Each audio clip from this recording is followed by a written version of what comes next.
Olá, sétimo ano! Estamos juntos em mais um vídeo, dessa vez para a gente fechar essa última parte da nossa apostila, fechar o último capítulo, ok?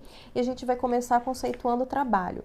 Quando a gente fala de trabalho, a gente está falando que ele consiste na transferência de energia de um sistema para o outro através da aplicação de uma força e um deslocamento adequado, tá bom? E sempre que a gente fala de trabalho, a gente está associando isso à energia, tá bom? A quantidade de energia, ela vai ser fornecida ou retirada de um corpo através da aplicação de uma força.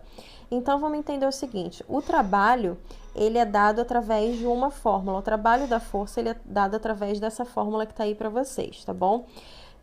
A letra W, ela está representando o trabalho. Então, o trabalho vai ser igual a força multiplicado pelo deslocamento, ok?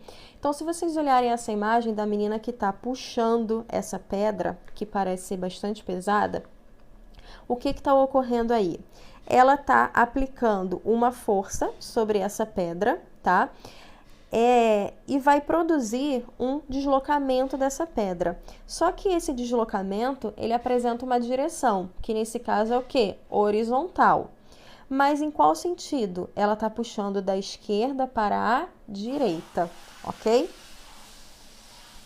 E a gente agora vai falar um pouquinho sobre alavancas. Quando a gente fala de alavancas, a gente está falando de barras que possibilitam a ampliação da intensidade das forças. Antes da gente falar dos tipos de alavancas que tem na apostila, a gente vai falar o que tem em uma alavanca, tá? Sempre que a gente falar de uma alavanca, a gente está falando do seguinte: a alavanca, ela tem que ter um ponto de apoio, que está aqui o ponto de apoio. Ela tem que ter também um ponto de eixo. Então, aqui eu tenho um eixo. Ela vai estar contando também com uma força potente, tá? A força potente é a força que o usuário vai estar fazendo na alavanca. Ela é aplicada pelo usuário. E também vai contar com uma força de resistência, uma força resistente. A força resistente é a força que a gente pretende superar, ok? Então, eu tenho que ter esses componentes nas alavancas. E agora a gente vai classificar as alavancas. A primeira alavanca que a gente tem aqui no livro é a alavanca interfixa. Repara que na alavanca interfixa, o meu ponto de apoio, ele tá no meio, tá?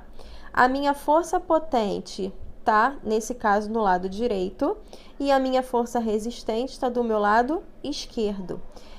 As alavancas, elas vão estar sendo diferenciadas pelo elemento que está no meio. Então, no caso da interfixa, eu tenho o ponto de apoio, tá bom?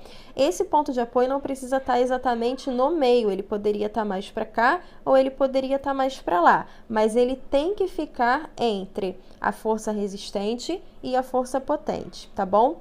E aí eu coloquei para vocês aqui um exemplo da tesoura, tá? Porque a tesoura, ela é uma alavanca interfixa. Repara que aqui na tesoura, ó, o meu ponto de apoio está no meio, tá? A minha força potente está aqui e a minha força resistente está aqui. É o que eu falei para vocês, não importa a posição, mas o meu ponto de apoio, ele tem que estar entre esses dois, ok? Agora a gente vai falar sobre a alavanca interresistente. Quando a gente fala da alavanca interresistente, repara que a minha força resistente é que está no meio, tá bom? Aí, em uma extremidade, eu vou ter a minha força potente e na outra extremidade eu tenho o meu ponto de apoio. Mais uma vez falando, não precisa estar exatamente no meio, tá? A minha força resistente pode estar mais para cá ou ela pode estar mais para lá. Aqui eu coloquei como exemplo para vocês de alavanca interresistente aquele quebra-nozes que a gente utiliza. Repara que o meu ponto de apoio está bem aqui na pontinha, tá vendo? A minha força de resistência está aqui, onde eu coloco a nós, e aqui eu tenho uma força de ação, ok? E agora a gente vai falar da alavanca interpotente. A alavanca interpotente, como é que vai ser ela? repara que quem está no meio é a força potente. Aí, em uma extremidade, eu vou ter o meu ponto de apoio e no outro eu vou ter a força resistente, ok? E aí, como exemplo que eu coloquei aqui para vocês, é o cortador de unha. Agora a gente vai falar um pouquinho sobre roldanas, tá bom? As roldanas também podem ser chamadas de polias, é a mesma coisa, tá? Então, o nome que ficar mais fácil para vocês. As roldanas ou polias são discos que giram, tá? Tem um sulco que dá para ver aí, que é justamente por onde um cabo ou uma corda vai estar passando, ok? Então, aqui no lado esquerdo a gente tem uma roldana pura e ali no lado direito a gente já tem uma roldana passando uma corda por ela. E aí, quando a gente fala de uma roldana ou uma polia ideal, ela tem que ter uma massa desprezível para não influenciar, né? Ela não pode apresentar atrito, ou seja, ela vai girar sem estar perdendo energia. A polia, ela vai transferir integralmente a força que foi aplicada sobre o cabo ou sobre o fio, e ela tem a capacidade de mudar a direção do fio. Vamos entender melhor isso agora. Eu posso ter dois tipos de polia, tá bom? Eu posso ter a polia fixa ou eu posso ter a polia móvel. A gente só tem que entender o seguinte, o nome já diz, né? Polia fixa.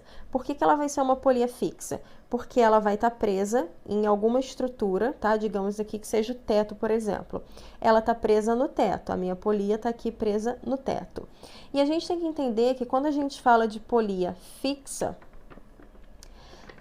a quantidade de força que, por exemplo, se essa aqui eu tenho um peso, tá bom? Digamos que aqui eu tenha 15 newtons. Quando eu for puxar por essa cordinha aqui, eu também vou ter que fazer uma força para puxar o peso de 15 newtons. Vai ser igual, tá? Minha força, ela vai ser igual, eu não tenho nenhuma facilidade. Na realidade, essa polia fixa, ela é somente um facilitador. Facilitador por quê? Imagina o pedreiro que está trabalhando numa obra lá no segundo, terceiro andar. Para ele não ter que ficar descendo toda hora para buscar um balde de cimento, um balde de areia, ele vai estar utilizando uma polia que ele fixa em algum local da obra e ele vai ficar puxando pela cordinha. Então, ele facilita o trabalho? Facilita, mas a força que ele faz é a mesma força do peso, ok? Agora, quando eu falo de polia móvel, eu estou falando de uma polia que ela está presa a algum cabo, ela está conectada a algum cabo, ela não tem um suporte fixo aqui em cima, como a fixa tem. Então, repare que aqui na imagem, ó, tem uma polia fixa que está presa no teto e a polia móvel está presa no cabo, ok? Essa polia é que vai facilitar na questão do peso que a gente vai ver agora. Vamos lá.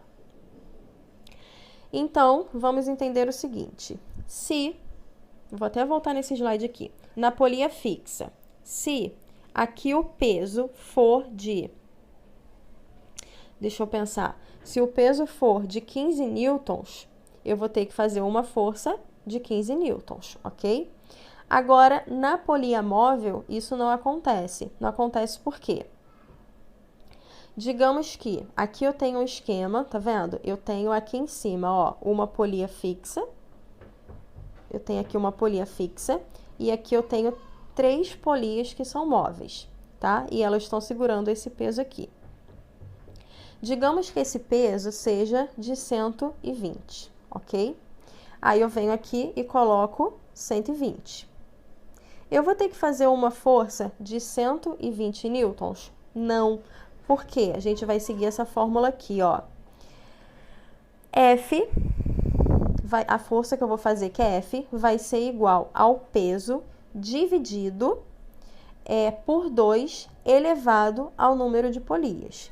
Então, F vai ser igual a quem? Digamos que esse peso aqui seja de 120. Eu vou colocar aqui, ó, 120. Aí, vou colocar 2 elevado ao número de polias móveis, não ao número total de polia móvel. Então, aqui eu tenho 1, 2, 3 polias, eleva a 3. Então, a minha força vai ser 120 dividido por 8, que quando eu dividir vai me dar uma força de 15 newtons. Ou seja, uma polia vai distribuindo a força para outra, tá? Tem outra maneira de fazer isso que eu vou mostrar. Vocês podem utilizar a fórmula que eu acabei de mostrar ou fazer dessa forma aqui, ó. Vamos entender da seguinte forma. Agora, para facilitar, eu vou jogar um número para 2000, tá bom? Digamos que o meu peso agora seja de 2000 newtons. 2000. Aqui eu tenho esse pezinho aqui de 2000 newtons. Eu tenho aqui uma polia fixa, não tenho? Então, quando eu puxar essa cordinha aqui, eu vou ter que fazer uma força de quanto? 2000 newtons. Lembra que na polia fixa, eu não tenho nenhum tipo de ajuda, ela só facilita o meu trabalho. Então, aqui eu teria que fazer uma força de 2000 newtons. Já nessa daqui, repara que eu tenho uma polia móvel. Estão vendo aqui a minha polia móvel? Então, se esse peso aqui for de 2000 newtons, o que vai acontecer? É como se ele fizesse da seguinte forma. 1000 newtons vem para essa cordinha e 1000 newtons ele divide, ele consegue dividir o peso. Então, 1000 newtons vem para a esquerda e 1000 newtons vem para a direita. Quando eu puxar nessa cordinha, eu vou ter que fazer uma força de quanto? De 1000 newtons. Ó, eu reduzi pela metade, né? Reduzi por 2. Agora, nesse outro exemplo, repara que eu tenho duas polias que são móveis. Então, se o meu peso fosse aqui de 2000, o que ia acontecer? 1000 vem para essa cordinha da esquerda, 1000 veio para a cordinha da direita, certo? Aí ele continuou subindo aqui. Aí 500 veio para essa cordinha e 500 veio para essa cordinha. Então, quando eu puxar aqui, eu vou ter que fazer uma força de quanto? De 500 newtons. Olha como é que a polia móvel, ela reduz, na realidade, a força que você vai fazer. Nessa daqui, ó, eu já tenho 3 polias móveis, ó. 1, 2, 3. O que vai acontecer aqui? Se o meu peso, ainda pegando 2000 como exemplo, se o meu peso aqui for de 2000, ó, 1000 veio para a esquerda, 1000 veio para a direita. Eu divido sempre por 2, tá bom? Aí, esse 1000 que subiu aqui, vai vir 500 para a esquerda, 500 para a direita.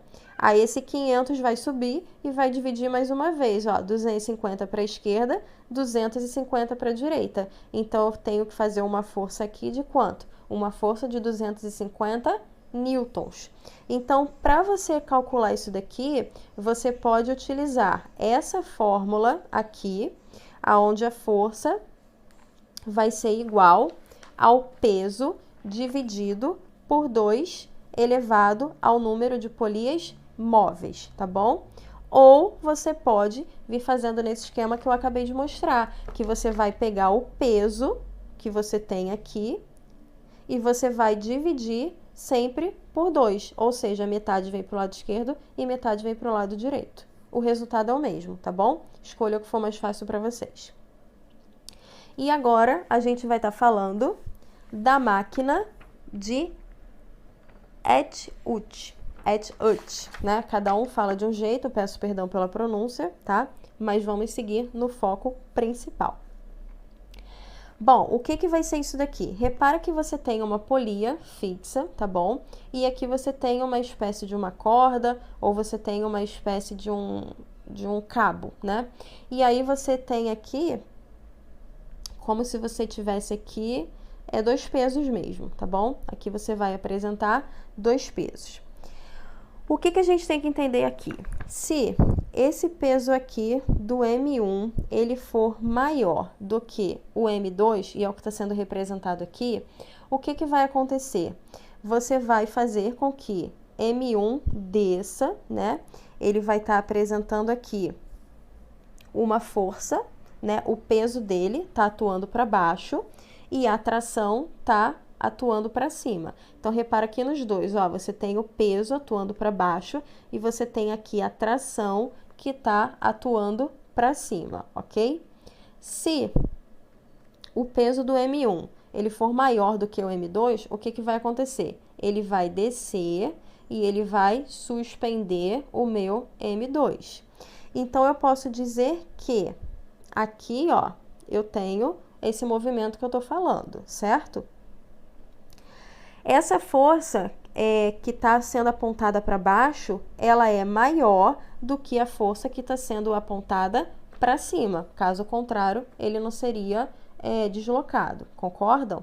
Então, para que a gente possa estar calculando isso daí, a gente tem uma fórmula também. Essa fórmula está no livro de vocês na página 286. Acompanhe aí comigo. Você pode olhar aí nesse quadrinho que tem que o peso, que é P, menos a tração, vai ser igual a massa vezes a aceleração.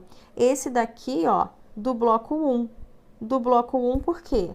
Porque nesse bloco 1, a gente percebe que o peso está maior do que a tração, porque senão ele não conseguiria puxar para baixo.